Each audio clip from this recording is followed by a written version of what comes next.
So as a young contractor, I remember thinking I couldn't afford to hire. I didn't think marketing made sense, and I thought any job would do. Those ideas cost me years of growth, and if I could go back, this is how I'd fix it, starting at day one. You found the K-Cup. Let's jump in. Hey, welcome back to the K-Cup, episode 31. Today we're talking about 3 things that we do differently if we were starting over today.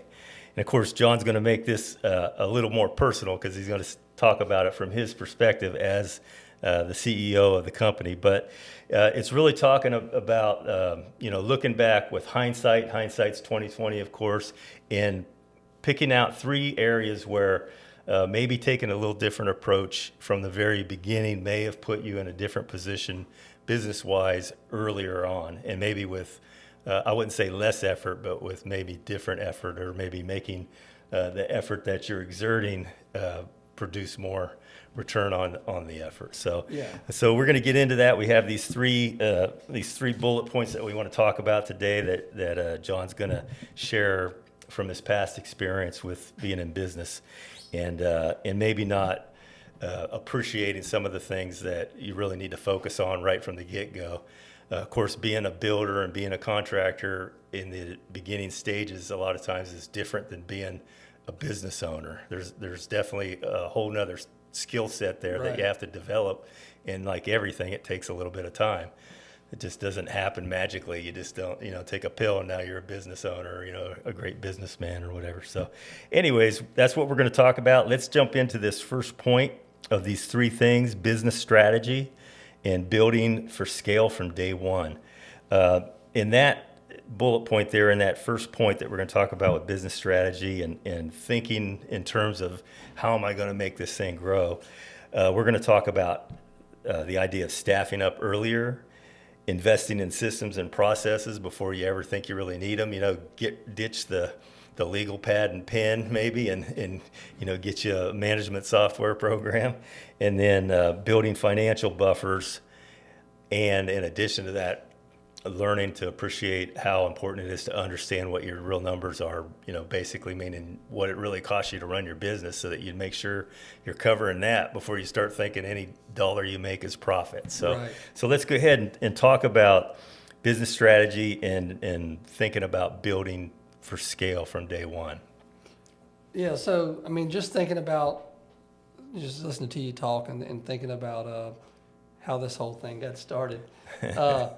Before I jump into that first point about staffing up earlier, one thing I think that I would advise anybody to do different, and I wish I would have, done it a little different, is actually understand, how businesses operate, understand the different parts. And it kind of sounds crazy saying this out loud, but I thought that, I knew how to build. I'd been around it, and I'd just go get jobs and make it happen. And we did. We did do that. That's how we started off. I'd get a job and I'd go do it. There was no real systems in place, but I knew I know how construction works. I know what comes first, what goes last, that type of thing. And so I just really jumped off in it and done that for a number of years. Yeah. And it was as that continued to grow and my plate began, to get more and more full. Yeah.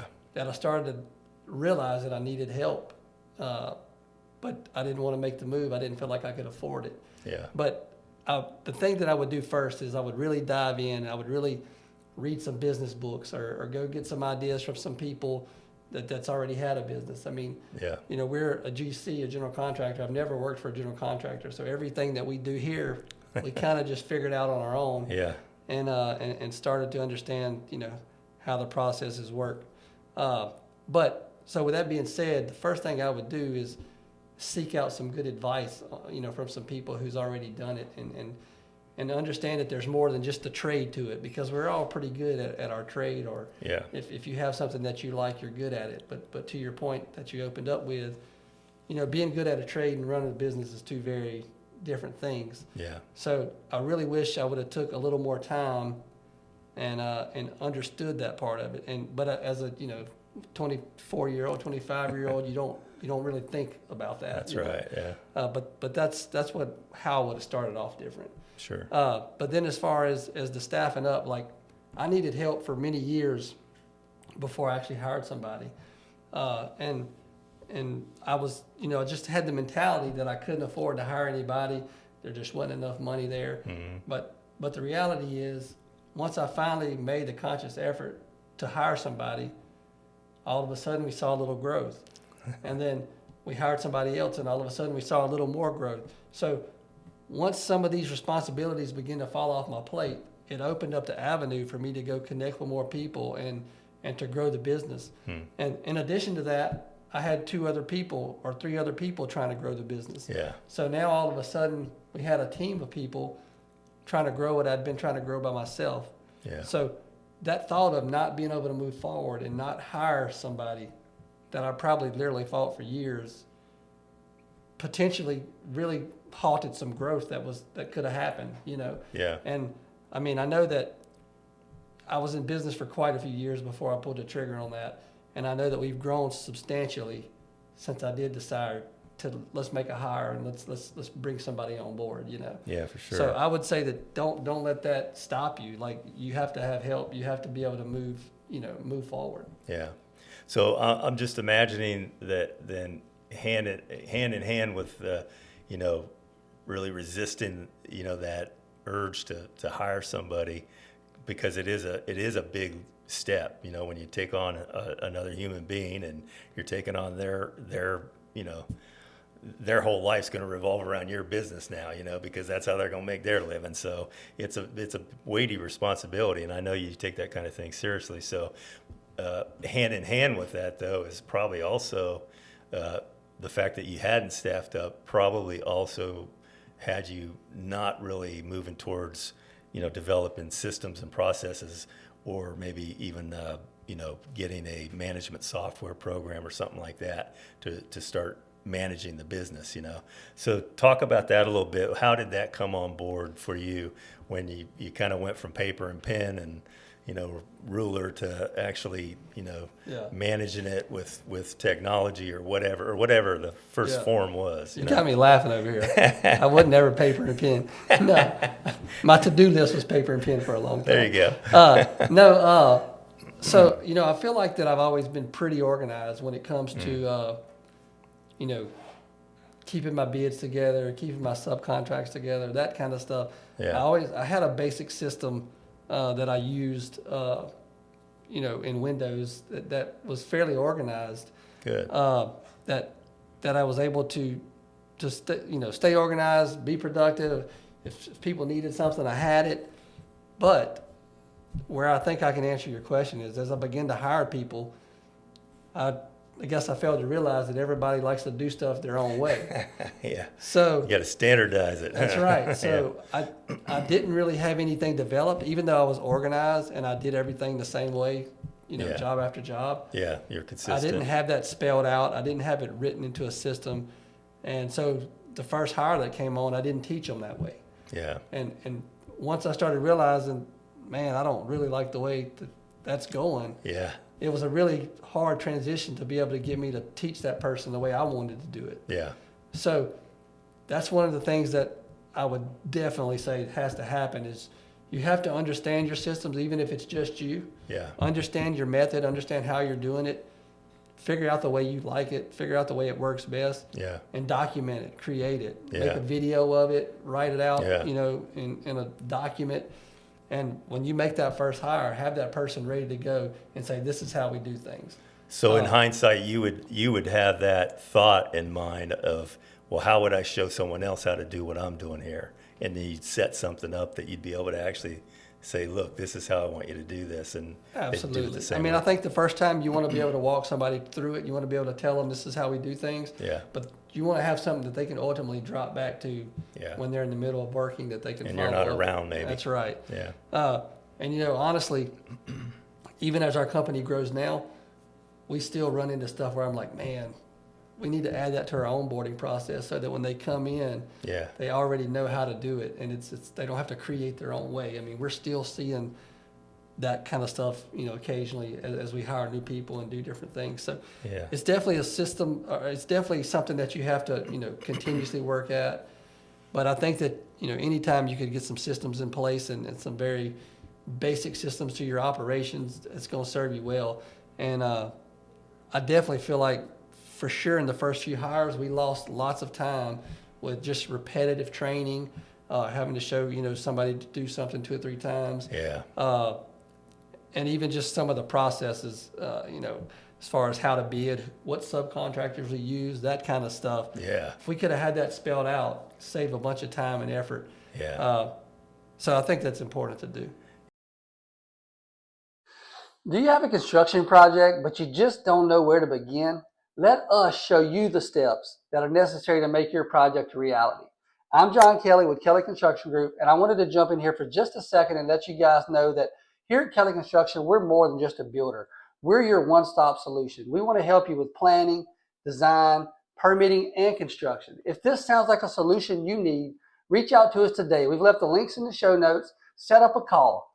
Now, let's get back to today's show. Yeah, I could see where that would very quickly become just a multiplying or mushrooming problem, because if you got other people now that are reaching out, like you said, estimating jobs or managing jobs, and they don't have no way to source, all the subs that you use, and they don't know them from Adam or whatever. Yeah, they're constantly needing you to tell them what to do, and right. That slows things down. It's almost like not having that person there, or worse yet, you have another person you have to drag along with you while you do it again. Yeah.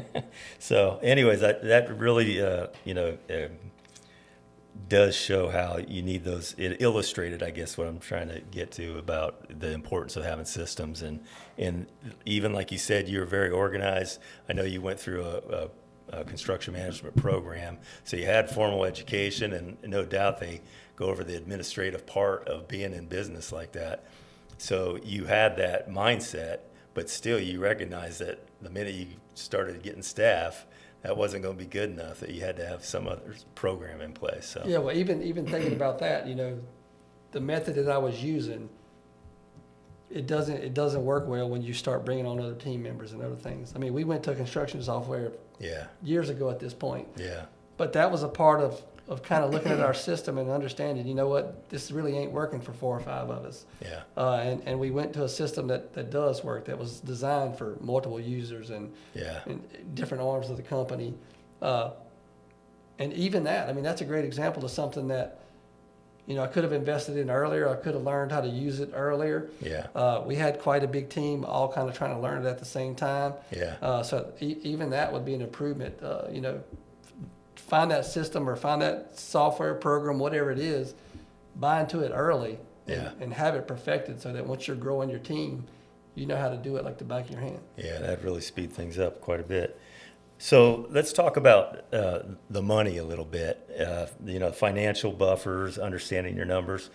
And I'm just curious, how far into your business did you start to realize that there's a difference between revenue coming in and actual profit, and understanding what your true overhead was and all that? How did all that kind of unfold to you?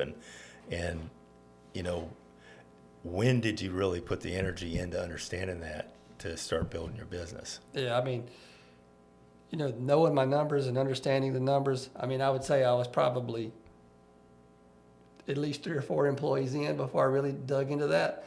I mean, obviously when it was just me doing my thing, it was easy for me to know if I was making money. I was the one doing all the spending. I was the only one getting paid. Yeah. It was very easy. And you were the only one doing the work. Yeah, that's right. In general, I knew, I mean, it was just easy. I was only usually probably doing a job or 2 at a time. Yeah. I knew that I was making money on all of them. But as the company began to grow and we began to have multiple people buying materials, we had, I wasn't even writing the checks anymore. Somebody else was writing the checks. And, didn't have a real good feeling for exactly where we were at all the time. And I think that what really made me dig into the numbers was, once we had a year or 2 where I guess we didn't make as much money as I thought we should have made or whatever, then we really kind of dialed back and started looking at, what are our numbers? What do our markups have to be on these projects, to hit those numbers? Yeah. And then, we know that our markup is limited. Our markup's kind of controlled by the market in a sense, if you will, and on some jobs for sure. Yeah. So then you had to start looking at, okay, well, what kind of revenue do I need? If I can only make this margin, then that means I need this much revenue. Yeah. So, I mean, it was definitely, 3 or 4, maybe 5 years before I really started trying to understand the numbers, because I was making money before I started hiring a team. It was just me. Yeah. And then it really empowers you to know your numbers. So once we started dialing in and figuring out and understanding what those numbers were, it became a lot different ball game. And it empowers our estimators, it empowers our project managers. Everybody knows what we need to make. They know what the numbers need to be. So now we're all working together to hit that goal. Yeah. So very important to know your numbers. Probably should have known my numbers from the beginning. But again, 25 years old, you think that you think you know everything. You got to figure it out. Yeah. That's right. You get to work, you pay the bills, whatever money's left, you try to find a way to spend it or keep it. All right, that's great. So there's point number 1, talking about your business strategy and of course, figuring out the numbers and stuff like that, and how to staff up when you really should have staffed up and all that. So that's great. So let's talk about this second point. In your intro, you talked about one of the things you said out of the 3 things was that you didn't really understand marketing, or you just, thought marketing could wait. It wasn't like a priority for you right away. Talk about your view on marketing now, looking back, and what kind of, role do you think it plays in business and stuff? Yeah, I think it's huge.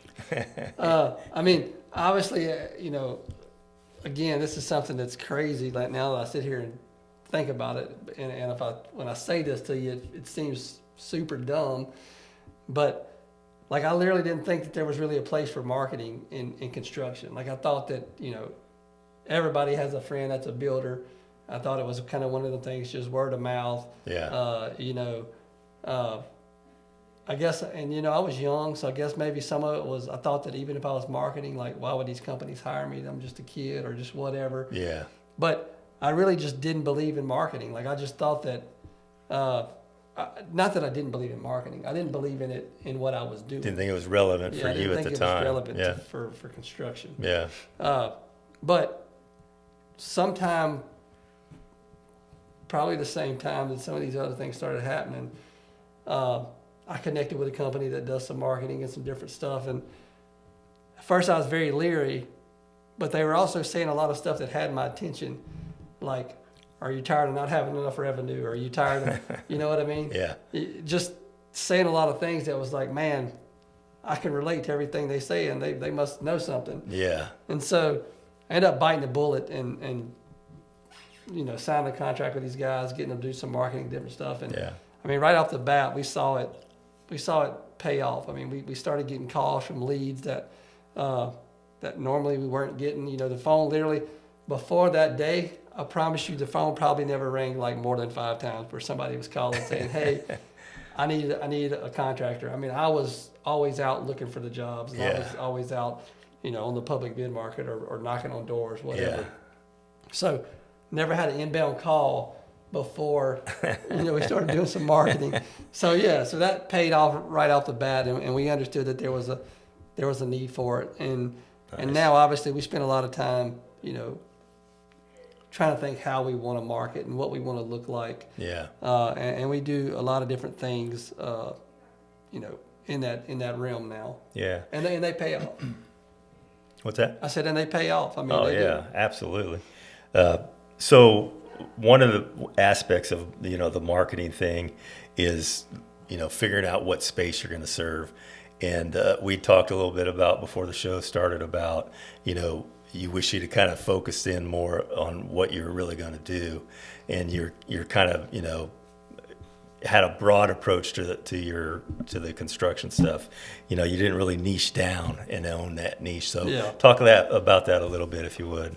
Yeah, I mean, I think early on, I just, like I said, every job was a good job. Like if it paid, it was a good job. Yeah. And I would just go do any and everything. And, sometimes that was, me doing some work, installing doors. Sometimes that was, me managing a project. residential project or a commercial project, or, no telling what it was. It was Yeah. kind of all over the map. Yeah. And I did that for a long time just because I thought, look, any dollar can come through the door. I got to go get it and got to figure it out. Yep. But, after years of doing that, I could have had a pretty good reputation as a residential builder, or a pretty good reputation as a, commercial builder or whatever. But at the end of the day, I just had a lot of stuff out there that I'd done. You know what I mean? Yeah, kind of a mixed bag. Yeah. So, Yeah. I mean, once we really, and really, I had a couple employees too before I really kind of started to dial in and pick a direction and decide how we wanted to be kind of viewed as a company. Yeah. But I mean, I think identifying that early on would have served me a lot better. Yeah. And probably something that I should have done. Yeah. So as far as the value of past clients and referrals and stuff like that, tell us a little bit about how you view the importance of investing in those relationships now compared to when you were first starting out. Well, I mean, I think I had a fairly good understanding of that because, like I said earlier, I thought that the only way to get work was really kind of word of mouth. Yeah. So I was really pretty good at staying in touch with people that had given me jobs, Mm-hmm. and letting those guys know, hey, connect me with whoever you want if you need anybody to do that kind of work. Yeah. And honestly, like referrals and word of mouth and repeat clients really kept us in business for all those years I didn't believe in marketing, right? Yeah. Because that's where all our jobs are coming from. Yeah. And so I completely believed and trusted in that kind of from the beginning. Mm-hmm. Obviously, it's something today that we try to take to a little, higher level than what we did before. Yeah. Last time, early in my career, I guess you just kind of stay in touch with them. Yeah. Now you want to do some other things to stay connected to those guys. Yeah. But definitely always thought that was important and for sure think that that's critical Yeah. to having a thriving business. Yeah. Do you ever stop and wonder how different the business would look if you just was all in on marketing on year one when you started? Oh yeah, all the time. Yeah. Yeah. I mean, too, the market was different. Totally different. And I mean, we've seen highs and lows and highs. I mean, we've been at it a while, so we've kind of seen, what that looks like. Yeah. But yeah, I think marketing from the beginning would have changed everything. Yeah. Yeah.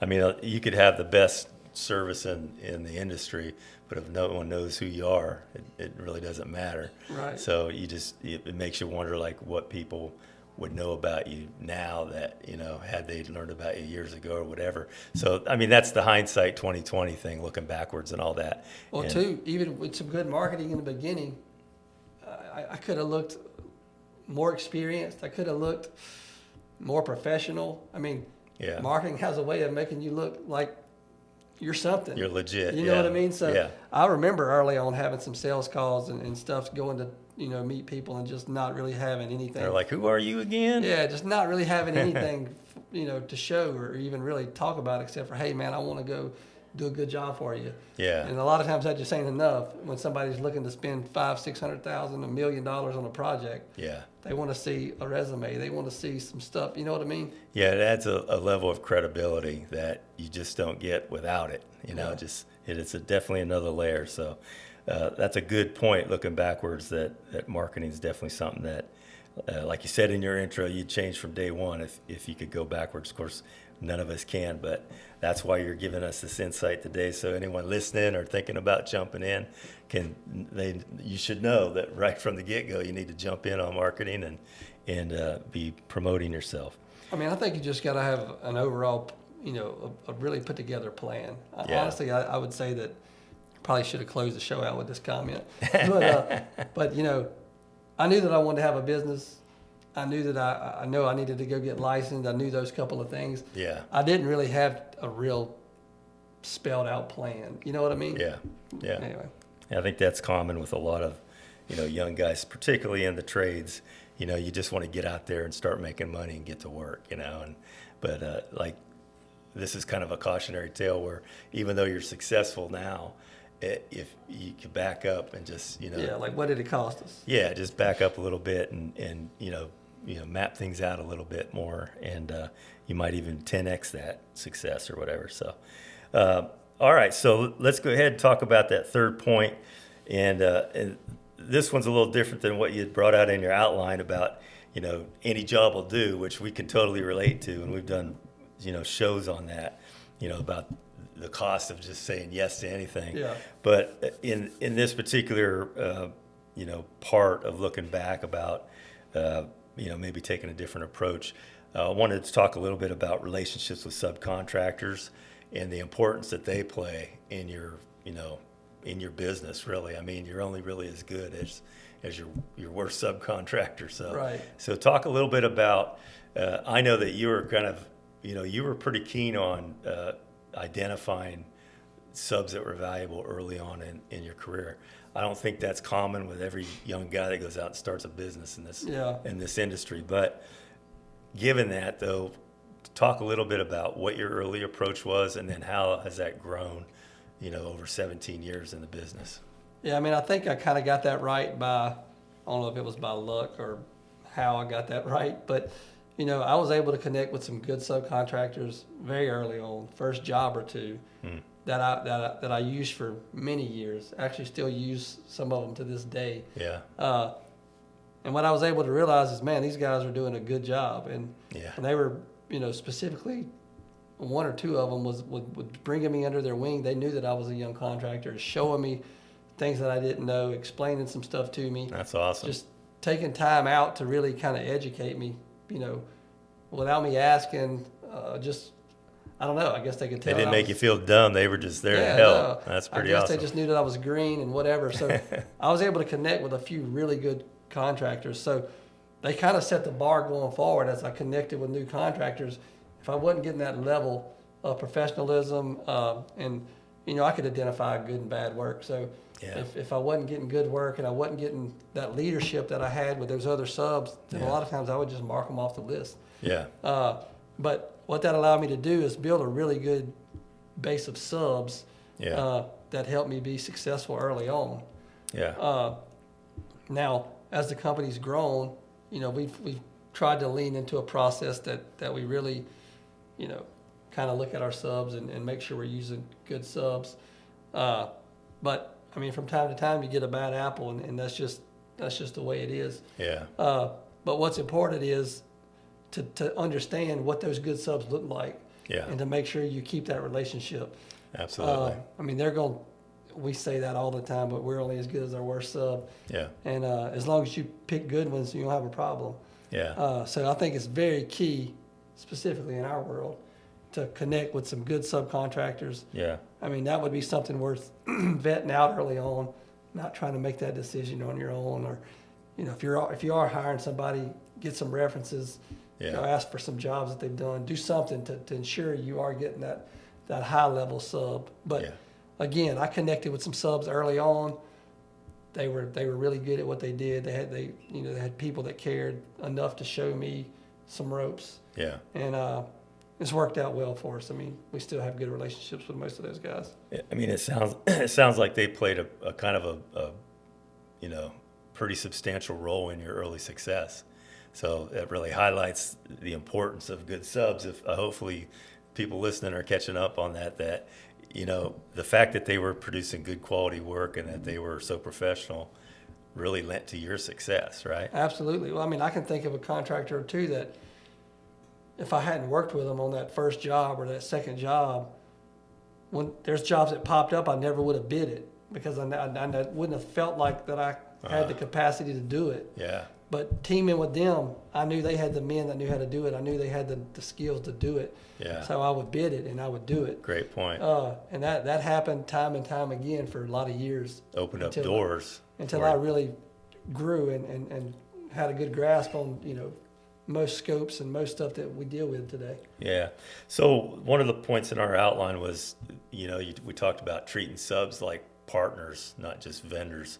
So I know you've already pretty much express that, but again, what's your view on that? Like when you're working with subs and you see that there's a potential for a relationship, how do you feel about that relationship as far as like, do you go at a project with approach that you're partnering with them, and what does that look like compared to just hiring somebody?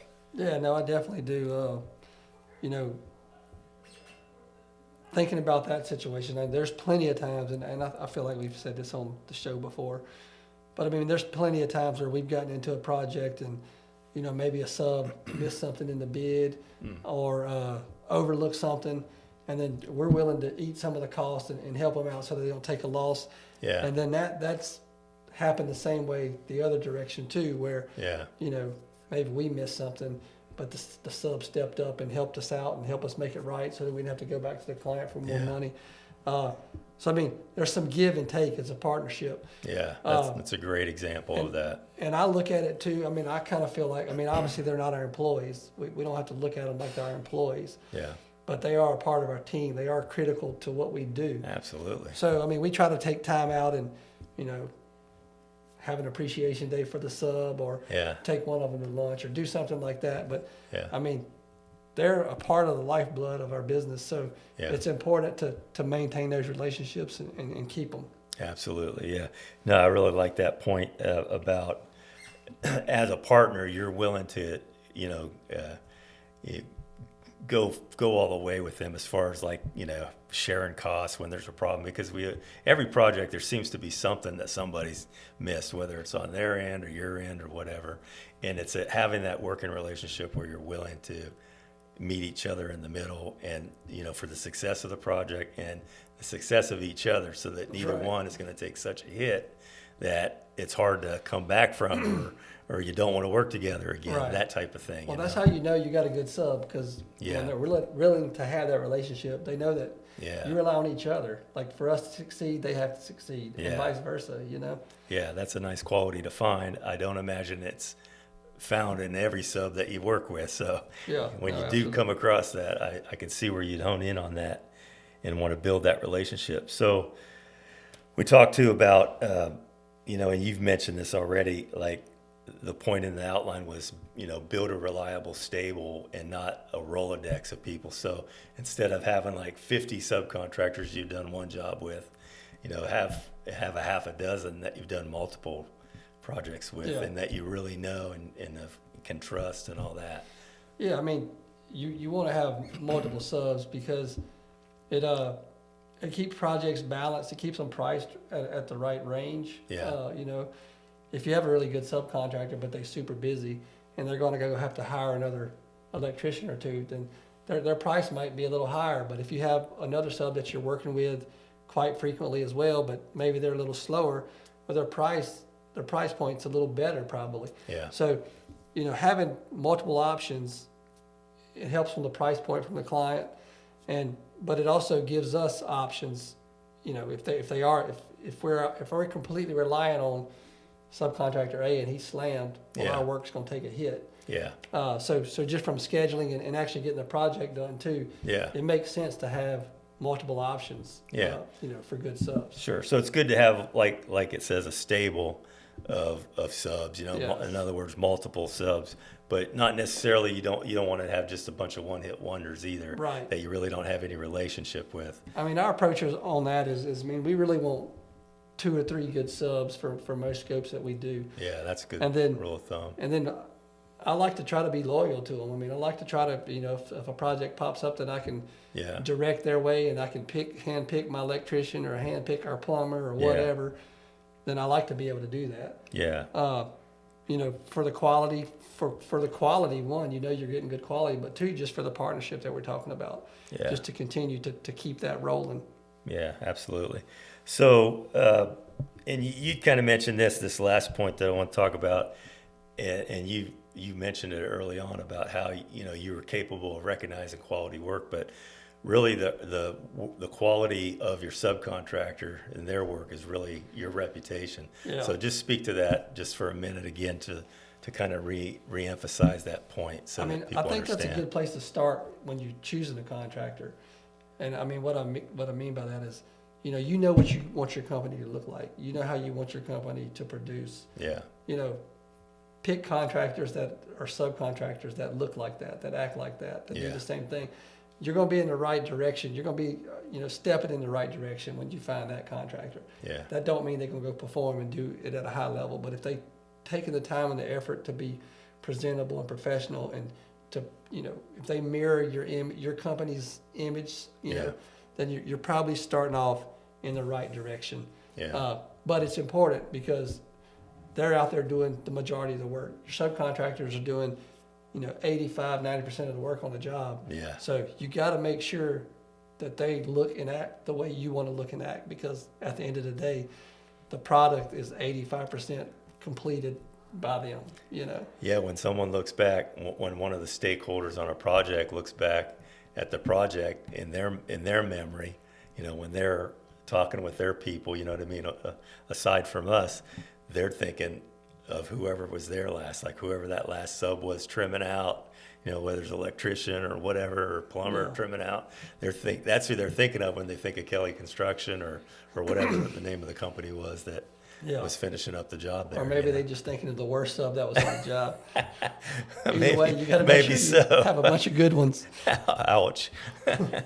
Anyways, all right. Well, that's great, man. Thanks for sharing your insight on these 3 hindsight points, I guess we would call them, looking back, and these, these 3 areas where you definitely would change some things from day one, had you had all this wisdom, when you started out. Of course, we know that's not the case, but this is the opportunity for someone listening to benefit from that acquired It still experience. don't feel like a ton of wisdom. We'll call it experience then, if that makes you feel better. But so any last things that when you think about the past and how you started out, any other things that weren't necessarily covered in the points that we want to talk about that you do differently starting over? Yeah, I mean, not necessarily. Nothing's really hit my brain. I know a lot of times we wrap it up and I'll have something. I mean, I think today, but mainly just think about the things that we've talked about. If you need to hire somebody, hire them. It's going to put you in the right direction. Yeah. Marketing's important. Don't think it ain't. Yeah. And be selective on your jobs. Be selective on who you're working with. Yeah, have some standards. Right, and good things will happen, Yeah, awesome. All right, John, well, thanks for sharing that with us. Hope you enjoyed this episode about, some necessary things that you should try to think about if you're getting ready to jump in. If maybe you're in a construction management program and you're wanting to become a contractor at some point, these are great ideas about, coming from somebody that actually has, walked the walk and talks the talk, for 17 years, been in the industry, and has, made the mistakes and also had the successes to be able to share with you. Hopefully these points resonate with you. And anyways, look us up on LinkedIn and, hit us up in the comments too on this video, this episode. If there's something you want to say about this episode or you have questions for John, feel free to leave us a comment and we'll definitely get back to you on that. So that's going to wrap it up for episode 31 of the K-Cup. Come back and see us again real soon. And please take a minute to subscribe and give us a thumbs up if you would. That's it. See y'all again real soon. See ya. Adios.